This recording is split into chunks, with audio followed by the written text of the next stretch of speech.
So my wife and I had been married for 27 years when we sat down one evening, wine in hand, and tried to have what I can only describe as the most awkward conversation of our entire relationship.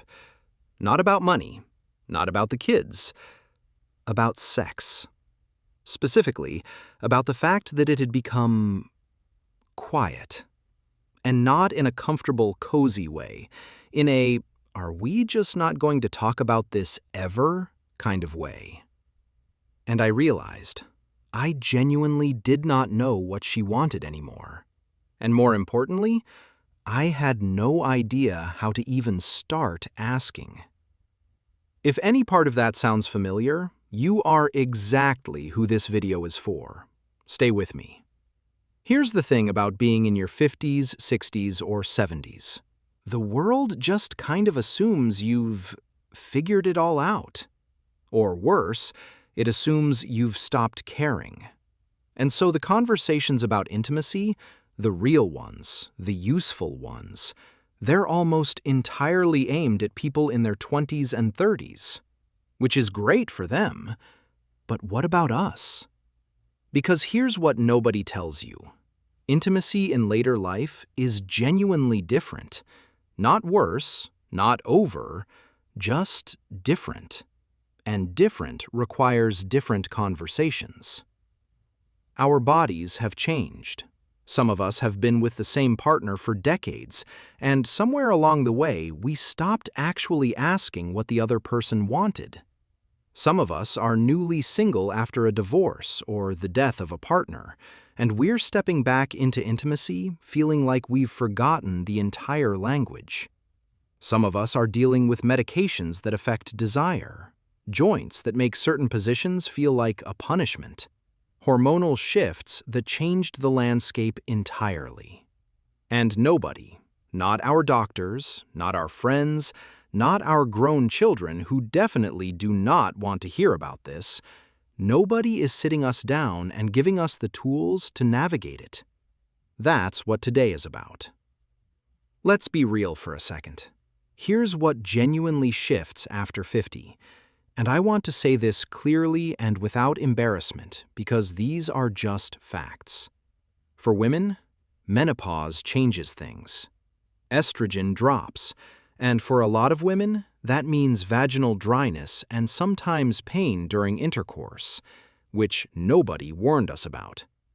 Desire can dip, or it can actually increase for some women once the worry of pregnancy is completely off the table. Hot flashes at 2 a.m. are not exactly a mood setter. And body image?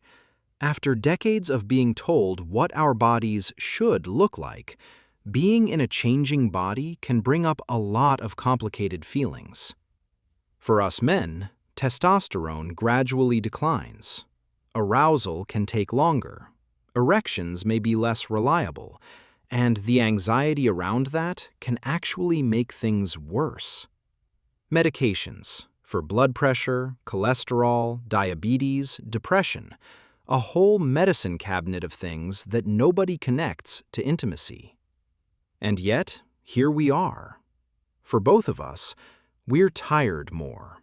We may have chronic pain. We may have lost a partner and be learning how to be intimate with someone new.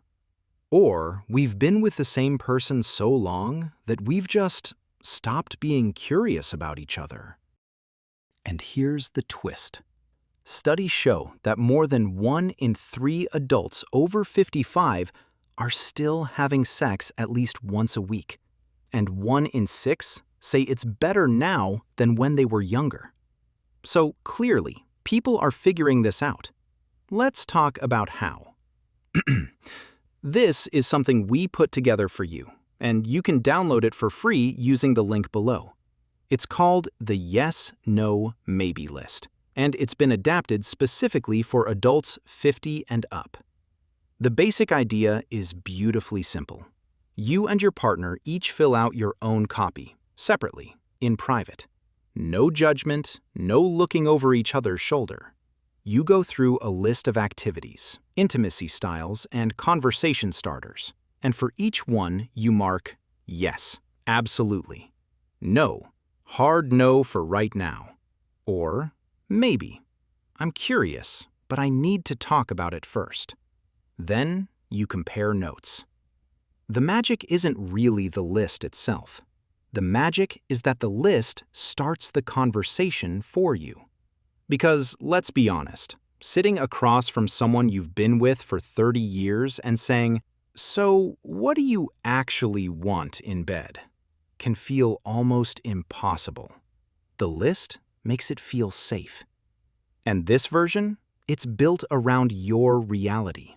It starts with a full section we call senior considerations. Things like whether you're open to using lubrication, positioning aids, vibrators for arousal assistance, slower pacing, or scheduling intimacy rather than waiting for spontaneous moments. It asks about mobility, chronic pain, medications, body image, and yes, whether either of you is navigating grief or dating after loss. Because those things matter, and they deserve to be on the list. Let me walk you through a few sections so you get a feel for how this works. The first section, Senior Considerations, is our favorite, honestly. Things like sensate focus, which is the practice of touching each other with absolutely no goal except pleasure. No destination, just presence. A lot of couples and sex therapists will actually tell you this is one of the most powerful things you can do to reconnect, especially when intercourse has become complicated or painful. There's scheduling intimacy, and I know that sounds deeply unromantic. But here's the thing. When you're both tired, when your energy is lower in the evenings, when spontaneity just isn't happening, scheduling intimacy is not giving up on romance. It's actually protecting it. You make time for what matters. This matters.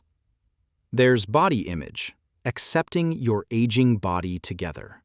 That one hit me, because I think a lot of us carry so much shame and embarrassment around how our bodies look and feel now versus 20 years ago.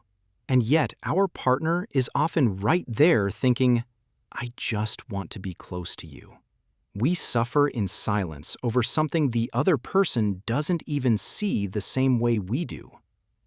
Then the list moves into broader territory: romantic and playful intimacy, physical exploration, some lighter power dynamics if that's your thing, and shared experiences. All of it framed around what works for you now, with notes fields to add context, conditions, or adaptations. Because yes to oral sex might come with, "but my back needs support," or yes, but not when my energy is low. The notes field is where the real conversation lives. I want to share a few stories because I think this lands differently when it's human. There's a woman, let's call her Carol, 68, widowed, who had been alone for 4 years after her husband of 40 years passed away. She said the hardest part of starting to date again wasn't the awkwardness of apps or the dinners. It was the moment when she realized she had no idea what she wanted anymore. Her entire intimate life had been built around one person's preferences and their shared rhythms. Starting from scratch in her late 60s felt terrifying. She said sitting down with this list alone, just for herself, was the first time she'd ever really thought about what she wanted. Not what was expected, what she actually desired.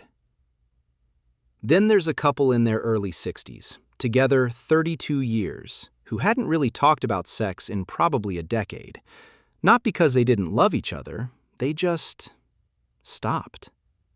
He had started taking blood pressure medication that affected things. She was dealing with painful intercourse from vaginal atrophy and felt too embarrassed to say anything. They were both protecting the other person from a conversation that might have fixed everything. When they finally sat down with the list, she said they talked for 3 hours, cried a little, laughed a lot, and found their way back to each other in a completely new way. The yes, no, maybe list didn't fix everything overnight, but it opened the door. Before I send you off with the download link, let me share some resources that are actually worth your time. The National Institute on Aging, nia.nih.gov, has a whole section on sexuality and intimacy in later life. It's medically solid, it's respectful, and it covers everything from medication side effects to how health conditions affect intimacy. Bookmark it. Senior Planet from AARP, seniorplanet.org, has a sex columnist, Joan Price, who has been writing about senior sexuality for 20 years without flinching. Her column is frank, funny, and incredibly helpful. Joan Price herself, joanprice.com, is what I'd call a senior sexpert. She's written 4 books specifically about sex after 50, including Naked at Our Age and The Ultimate Guide to Sex After 50. She covers everything: solo sex, new relationships, grief and sexuality, sex toys designed for older bodies with arthritis in mind. She's a great resource. The American Sexual Health Association, ashasexualhealth.org, has a dedicated section called Sex After 50, with evidence-based information and real talk about what changes and why. And a quick note on STIs, because this surprises people. Rates of sexually transmitted infections among adults 50 and older have been rising for years. The assumption that pregnancy prevention is gone means protection is gone too, and that's not accurate. If you're dating or have a new partner, this is part of the conversation. No shame in it, just facts. Here's your homework. And yes, I'm giving you homework. Download the Yes, No, Maybe list from the link below. Print 2 copies. Pour yourself something you enjoy. Fill it out separately, privately, honestly. Then sit down together and compare. You don't have to do it all at once. You don't have to check every box. You just have to start. Because the intimacy you want at 50, 60, 70, and beyond, it's available to you. It just looks a little different than it did at 30. And different, as we've learned about most things in life, doesn't mean worse. It might actually mean better. I'm curious, what's the one conversation about intimacy you've been avoiding? Drop it in the comments below. Anonymously, first name only, doesn't matter. You might find you're not alone. Subscribe to Aged and Confused if you haven't already. We cover the stuff your doctor glosses over, and hit that notification bell so you don't miss what's coming next. Until then, stay curious, stay connected, and as always, aged, confused, and completely okay with it.